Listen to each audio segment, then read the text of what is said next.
Okay, so we are ready to start. Hello, everyone. I'm very glad to welcome all of you on our HR Analytics course, or someone could call it People Analytics, and you will see why. So today we have class number 1, Introduction to Analytics, and why business actually needs it, and approaches to analytics. So this is the very first class, the introduction, and let's start. Why would someone need to learn analytics? Because HRs who know how to work with people analytics become valuable partners for their business and tend to earn more than their peers. And nowadays, such job titles as HR business partner, people partner, talent acquisition partner means that you can deal with analytics. It's not just like to be a partner because someone trusts you. You are a partner because you understand the business and you use the same business approaches that other departments use. Like if we are talking about marketing or finances or logistics, of course, they do use analytics to make decisions, to analyze the situation, to discover some insights, and like to just for work.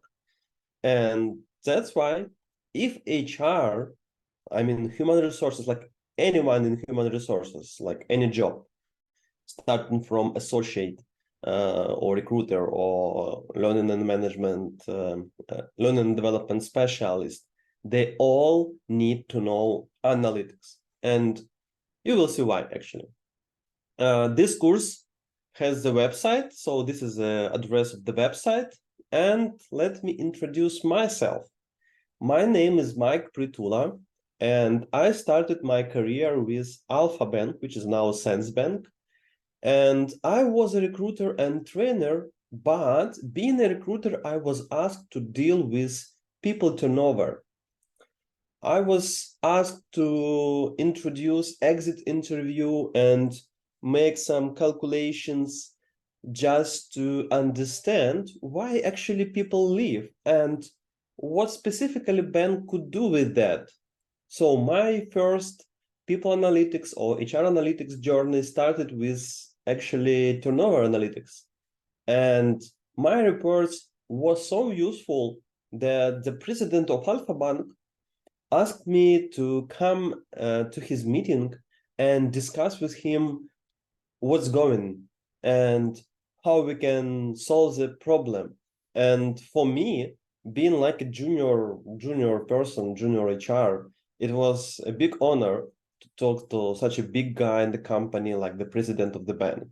Then when I worked at Starlight Media, it was STB TV channel. I worked with analytics. When I joined the company, I was asked to start the satisfaction survey and to analyze the whole situation in the bank, like to analyze what's happening in people's mind, what's going, how we can target some HR problems with different solutions. And it was like a big project because I think at the moment we have 1,000 employees, and it was almost like the first survey that ever been run in the company. And then I did a lot of analytics with payroll data, with recruitment, of course, satisfaction survey, and like even some business data, because I was asked to prove that we need to increase our payroll and headcount, and it will help to grow the business. That's why I needed to calculate some data to show that people growth is not spending, but rather investments. Then I worked at wargaming company, also had some big projects like Total Rewards, big audit and analytics, salary data analytics, people engagement analytics, something like that. Then it was Preply and Ideals, again, different kind of analytics. And then I helped PeopleForce, all-in-one HR system, to build their system. I was like a consultant. And now I teach my students and my Pritula Talent Academy. So it's about me. Like I started in 2005. At the moment, it's like 18 years of human resources experience. Of course, I did a lot of different projects in different countries because starting from wargaming, Preply Ideals, they are international companies, different industries, different positions, different roles, different projects. So I have something to share with my students. Okay. In my work and in my classes, in my courses, I always use best practices because I know they invest a lot of money and time and efforts to develop great solutions. They do a lot of survey, a lot of researches. So I always study them and incorporate in my courses so I can be sure that my courses combined with my personal experience and with the best practices. And before we start, I would like to tell you about our homework that we have in this course. All completed homework from this course qualify for the diploma of completion of this course, like this that you see on your screen. And we issue our diploma on specific online platform that are used by a lot of popular companies, like more than 1,000 companies are using this platform, like Google, like Zendesk, like Slack, like Harvard, and so on. And the course program consists of 10 classes. Today, we are starting from Introduction to Analytics and why business needs it, and some approaches to analytics. Then, next class, we will continue with segmenting data and finding insights. On class number 3, we will talk about assessing employee lifetime value, which is very important and I would say the most modern approach to deal with people analytics. ROI and increasing employee lifetime value. Okay. Then class number 4 will be about building an employee life cycle and evaluating it. We will talk about employee journey map and how to deal with it, how to analyze, and how to improve. Then class number 5 will be for recruitment analytics. We will learn the funnel approach. We will learn the recruitment audit checklist and so many other things. Then we will continue with analyzing employee performance analytics, and we will talk about such a thing like a people activation score. At class number 7, we will talk about loyalty and turnover analytics, like how to analyze the attrition. Class number 8, using surveys for analysis and prioritizing focus. So we will talk about how to develop these kind of surveys, how to use them, how to make them effective. Class number 9, analytics for the advanced regression analysis. And class number 10 is about making predictions or forecasts and conducting experiments. So this is a whole course, quite a big one, and a lot of tools, but I think it has everything you need in terms of people analytics or HR analytics, right? So today class program is following. We will start about talking what is actually people analytics. Then we will discuss how analytics solves business problems through well-formulated questions, which is very important, right? What data about people is necessary and useful for business? We will learn some most popular HR metrics. How to upgrade HR in the company with analytics? How to move from just metrics to something deeper? How to convince management of the importance of analytics?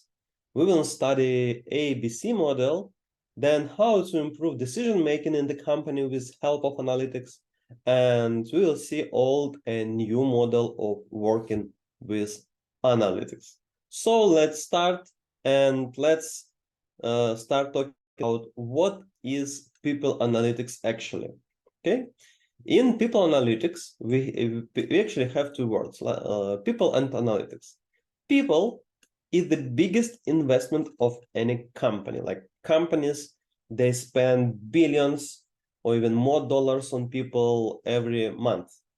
The biggest companies, they spend, of course, more. And analytics change every function in the company and changed, I would say, almost every job, right? So it started from finances, of course. finances is about money, is about numbers. You can't deal with finances without any analytics. Then logistics. Of course, having international logistics, international supply chain, delivery and everything, of course, you need some analytics to better organize everything. Then marketing.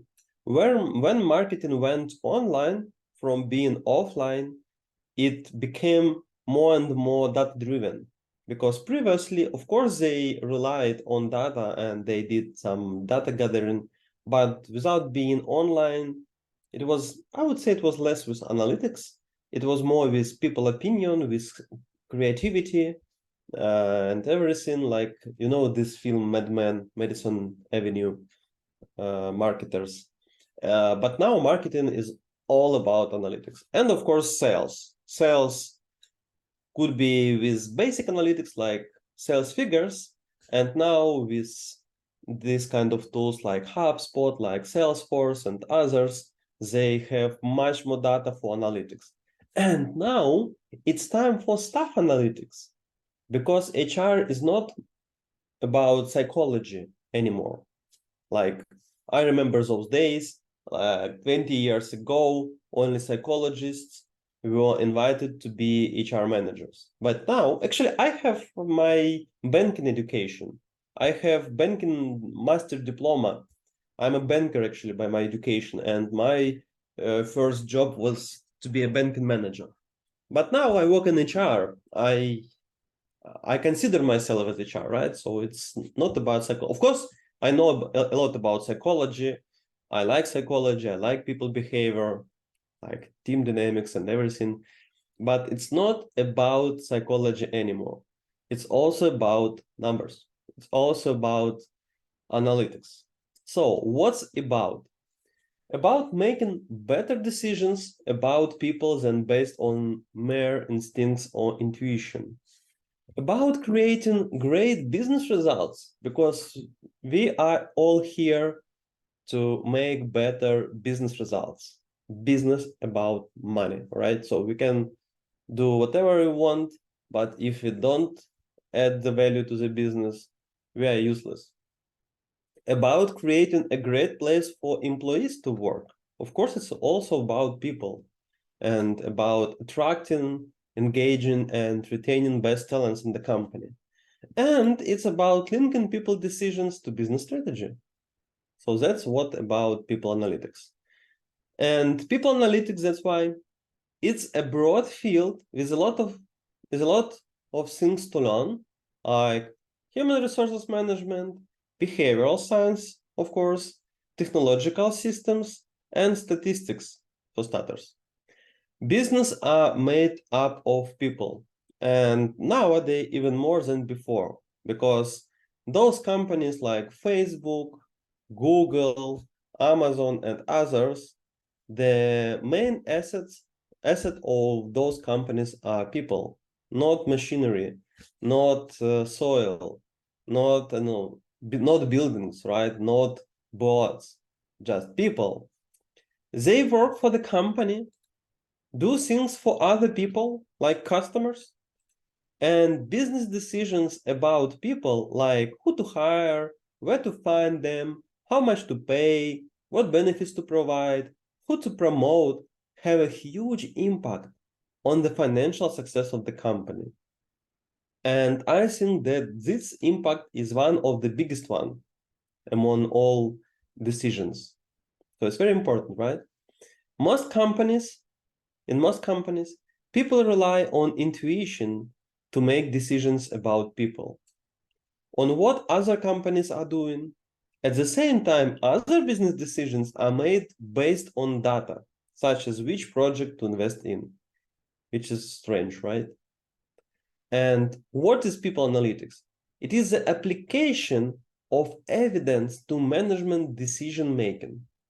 And this is a modern approach in HR, because now in HR we say data-driven decision, right? So it's not just, I don't know, psychological decisions or intuition decisions, data-driven decisions.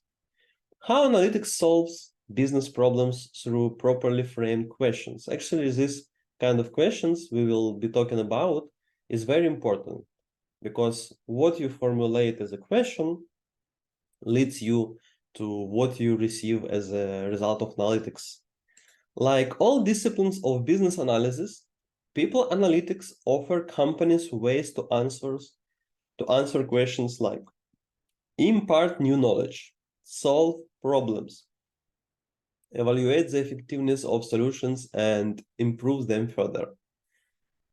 First, it's about providing new knowledge, right? So analytics gives the company new knowledge about people. Knowledge comes in many forms. Something you know it. Sometimes you don't know something. Sometimes you don't know that you know something. And sometimes, which is the worst one, you don't even know that there is something important you don't know yet. And it could lead you to a lot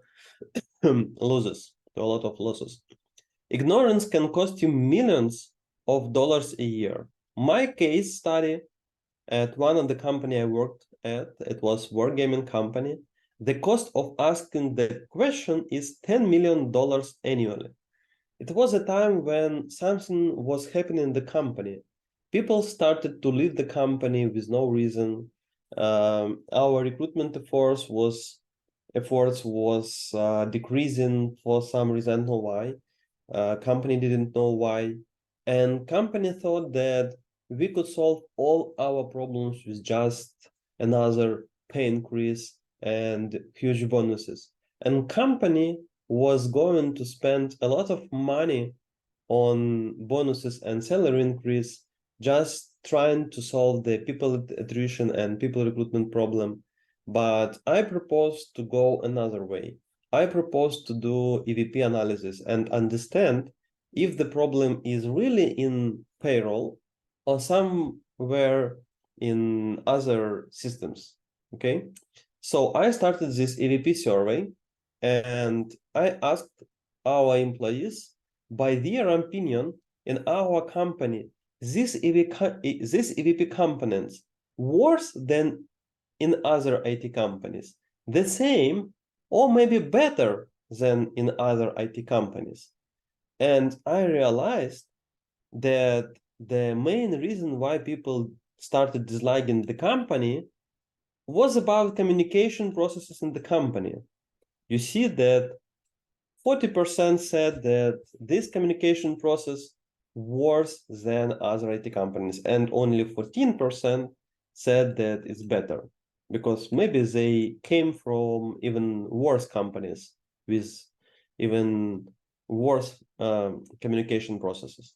But the salary that we were talking about was not the reason they leave, because salary actually, by their opinion, was much better than in other companies. Bonuses, I would say it was not a problem, because here we have 29, here we have 27, and then a lot of here, like the same. So if we were spending another $10 million a year on salaries, it was just, I don't know, just nonsense, just a spending, not an investment. And with this survey, I showed the company that we need to solve these communications and processes. And when I analyzed the ENPS results, so I just divided people by detractors and the rest by ENPS. And we saw that most of our detractors was caused by, again, communication process in the company. By their opinion, it was the worst situation, not the salary. So it was a time that people analytics showed us that we didn't know something important that we don't know yet. Okay, and here the analysis of the survey, just for you to show what was the conclusion. So even a simple survey can open up something for the company that the company doesn't know. Problem solving. The simplest is to analyze the turnover rate in order to reduce it. Like I think actually every company deals with people attrition. Like almost every company, they want to reduce the attrition. They want to analyze why people leave. Because, when people leave, you don't like it. You would like that people stay with you, right? Because you want to be a great employer. You want people to like your company, even maybe to love your company. But when people leave, it's something that you don't like. And again, another example of my work, it was STB TV channel. I was dealing with hiring problems, and I was hired as head of recruitment and onboarding department. But very soon I understood that we not only have our recruitment problems, we also have our attrition problems. Because when your team of recruiters, let's say, close 50 vacancies a month, and half of them are caused by attrition, it's not the way you were expecting to work with, right? Because you want to help people, you want to help your company grow, not just to feed its attrition. And when you see that a lot of vacancies are just the attrition replacements, you try to understand why actually people leave, why you spend so many time and efforts on just replacing people, not on hiring new talents. And my analysis of that company showed that we have one department with a huge attrition, like 141% of attrition rate a year. It's like, it was awful. And I started from this department. I met the department manager, and together with the CEO, we started the discussion and analysis. Why people leave the department? What we could do to reduce attrition? And actually, within the half of the year, we reduced this attrition, I think somewhere to 40% a year. And it helped us, it saved us a lot of hours of working for recruiters. Then evaluate the effectiveness of solutions and improve them further. Small experiments can be conducted and results measured to select the best solutions. Actually, in business, this is called A/B testing. We can do A/B testing in our recruitment evaluation tools. So we can apply different evaluation tools and analyze which of them help us to forecast employee performance better. Yes? So you can compare data from different units and find dependencies between them. It's called correlation analysis that we will learn on our course. And the effectiveness of candidate assessment can be analyzed by comparing their evaluations in the interview and in the paper later. And this kind of correlations is very popular in HR. So for example, Gallup, the most famous consulting company, they have the Gallup Q12 questionnaire about employee engagement, and this is built on correlation analysis of which factor of work has the correlation between the employee performance. So, talking about people analytics, we deal with data sources. And of course, we have lots of data sources in our work. It could be employee resource planning system, could be human resources information system, payroll systems, applicant tracking systems, learning management systems, performance management systems, comparative market salary surveys if your company buys one, employee survey. I would say the easiest way to gather some data. Email and calendar system data, we call it metadata, could be corporate intranet, job boards, social media comments, and state census and Department of Labor data. So we have so many different sources of data. Actually having data is not a problem. How we use the data is what makes data useful for the company. What data about people is needed and useful to business? Here, we will have, like, I would say it's almost 50 HR metrics that are the most popular, and they are among the most useful ones. So you may use it for your purposes. But how to use it, we will talk later, right? Because, talking about people analytics or HR analytics is not just about knowing some HR metrics and knowing how to calculate it. No, of course.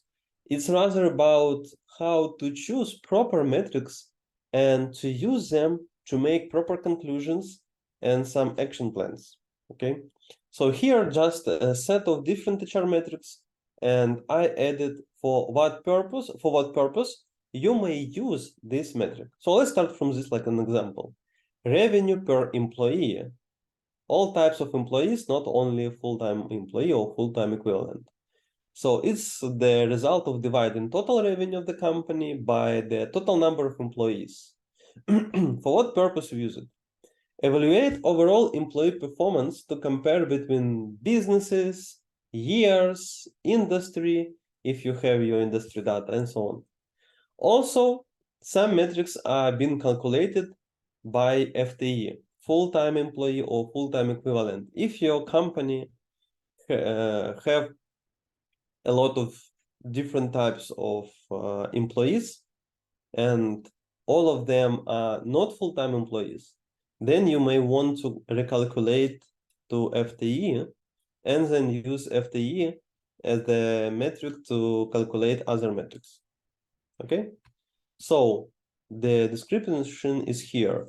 It's important to take into account not only full-time employees, but all kinds of employees. So in the last formula, we didn't just take into account the staff, but sometimes it's helpful to look only at the full-time employees. Sometimes this is a shareholder requirement, but it's important to understand that this figure can be easily manipulated because you can move people out of the state. For example, janitors can be outsourced or cleaners, right? Profit per employee, it's the total profit divided by total number of employees, and the same for FTE. Overtime per employee, salary per employee. This one is very important and very popular because we use this metric in different calculations, like the cost of attrition, wage of one FTE, labor cost as a percentage of revenue, labor costs or as a percentage of total costs, and so on and so forth. I just skip all these HR metrics. It's like it's been here like a library for yourself, so you may pick it at any time you want, but we will move to more useful information of how to apply HR analytics and people analytics to your work. Okay, so just show you that we have a lot of them and you may choose which one you want. So I was talking about people analytics and HR analytics, that it's not about just HR metrics. How to upgrade HR in the company with help of analytics. This is the chart of degree of analysis, and I would say this is about business usefulness of people analytics, and here the degree of difficulty. Of course, something is more difficult than others. So regular reports, they are easy to build. I would say there is no analysis, and the use of these reports are not so big, and they just answer the question, what happened? Then a little bit more difficult, and it applies a little bit of analysis, and it makes more business use of it, is reports on requests or ad hoc reports.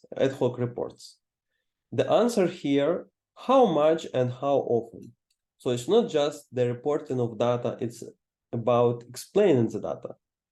Then the next level is about statistical analysis. It gives the answer to the question, why did this happen? Then it's about forecasting. What happens if the trend continues, which is very important because only with forecasting you can do something. You can't revert the past, but you may change the future. Then it's about predictive modeling. What is the most likely to happen? And we will talk about predictive modeling at the last webinar. And the final one is about optimization. What could happen in the best case scenario? So if you want to upgrade your people analytics in the company, you have to move on from the basic people analytics to the next level. Okay. So how to convince management of the importance of analytics? You need to do that sometimes just to hire another people analytics person or the first people analytics person. Sometimes you need to do that just to buy some tools for people analytics or just tools for HR work, because having such a tool like People Force Human Resources System provides you with much more data than living without this system. And sometimes we need to convince our management just to pay attention to some people problems and to invest some money or maybe time into some projects like attrition turnover, attrition reduction projects, employee engagement increasing projects, and so on. So how to bring the attention to people analytics? You may see this connection between employee results, what kind of people do we need to be successful, on process results, what are we supposed to be good at, then customer results, how should we work with clients, and finally financial results, what we'll do for our shareholders. It's based on a balanced scorecard approach. You may refer to balanced scorecard, because if you want to improve financial results, you need to think not about money, but also about customers, processes, and employees. And that is the way how we improve the company. Also, we may use ABC model. ABC model refers to antecedents, behaviors, and consequences. They are all connected. Antecedents, any stimuli or conditions that precede the behavior. Questions here are what causes discomfort, what prompts action, then the result of this is a behavioral response of people. What are they doing? What do you want them to do? And then consequences of this behavior. Any stimuli or conditions that occur after the behavior. What do they get out of it? The feedback. So you may apply this model to any analytics data, to any situation you want to showcase. And the description of this model is following. Antecedents, that's why we need analytics, may consist of previous experiences and feelings of the managers you are trying to persuade. Sometimes it has to do with the pain they feel toward employees. Sometimes executives move forward because of the observations they make of another company forced to analyze people. Part A gets the process started, but it's usually not enough to see it through. Consequences represent what the people you are trying to persuade want to happen. What are the consequences of people participating or not participating in the analysis? And the most importantly, consequences must be significant enough to put people through the cost of hard work B. The middle letter B refers to the behavior that is needed to move from precedents to consequences. Members of your leadership team may need to change the way they make decisions. They may need to invest some money in some systems, or they may need to be willing to let you collect some data. Given that B involves risks and some changes, ANC should be very compelling.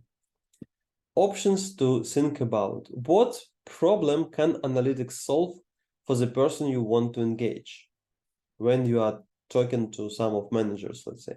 What need of the person you want to persuade will people analytics fulfill? What goals can people analytics accomplish to help the person you want to persuade? What pain will people analytics relieve? Questions for managers. How do you recognize that this is a problem? What measurements indicate that there is a problem? What is the situation at the moment? How would you like it to be?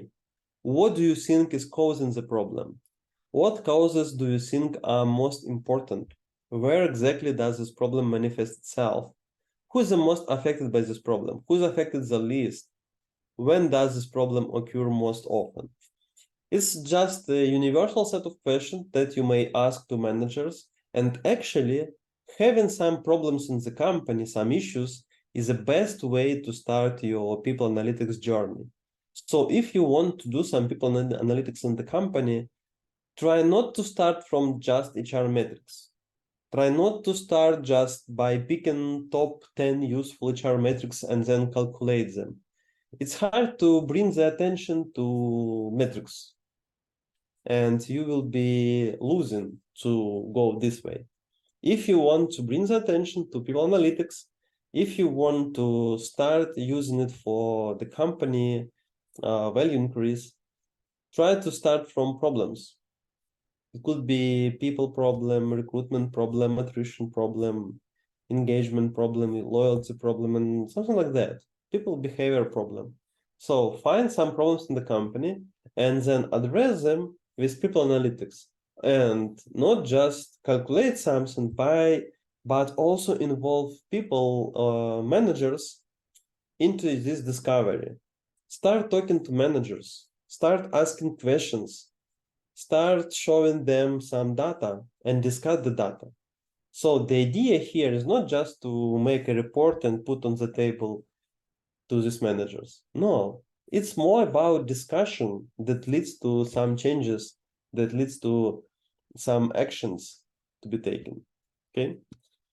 People's key concerns: your competitiveness in recruitment and retention, voluntary employee turnover, level of employee engagement, likelihood of dismissal. That I was mentioned in my speech, right? So it's just for you to remember the most important directions that you have to focus on.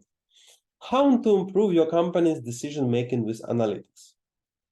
These decisions: what type of people to hire, when to hire people, how to hire people, how many people to hire, who to hire, how much to pay, how to reward, what to train, when to train, how to train. You may improve with good analytics. Old and new model of working with analytics. Reporting what has been done is a past approach of analytics. And predictive HR analytics that I mentioned before is a new way how we work with analytics. It's about predicting the ability to create value by anyone, anytime, business leaders, HR employees. Predicting employee value, for example, right? So it's about predicting organization's key asset, employees' ability and desire to create shared value by working efficiently and creatively. Actions and results: limit specific areas for development and continuously monitor investments and their impact on results. Artificial intelligence. Actually, we are going to talk about artificial intelligence because with ChatGPT, you may apply some analytics by artificial intelligence. As you may know, you may send file to ChatGPT and ask about some analytics, and I will show you how to do that. It's very interesting. So predictive HR analytics utilize machine learning techniques and existing business sensors. Thus, the method does not require constant human support and is available 24/7 to the customer. Areas of applications of predictive analytics in HR could be recruitment and selection of personnel, and here are some of ideas. Personal development, and again some of ideas, and staff retention, again some of ideas. It's the starting point for you to read about, to think about, and actually to start doing some people analytics. Now the homework for those who are in our course, in our group. If you are not, if you are still thinking, just join our course and you'll be very good in people analytics within just 10 webinars, including this one. So homework for my students is following. Describe why HR analytics is necessary for your company, but not just your opinion. Imagine that you are going to talk to the CEO and show this homework to the CEO. What are the top 5 metrics you count currently? What are the other 5 metrics you would like to count? And what questions would you like to find answers to with analytics? Like what kind of problems maybe you have in the company and you won't address them with analytics. Now the book. I highly recommend this book by Laszlo Bock, Work Rules. It's about Google HR system. Actually, Laszlo, before Google, he was McKinsey consultant, and he applied McKinsey approach to everything he did in the company. He did like a lot of analytics, and this book has a lot of case studies how Google applies analytics to its job. So I highly recommend this book. It's a very interesting book to learn from. And that's it for today. Next class, we will talk about segmenting data and finding insights. Thank you for your attention. I'm waiting your homework, and for those who are not on the course, I'm waiting for you to participate in this course. See you soon. Bye. Thank you again.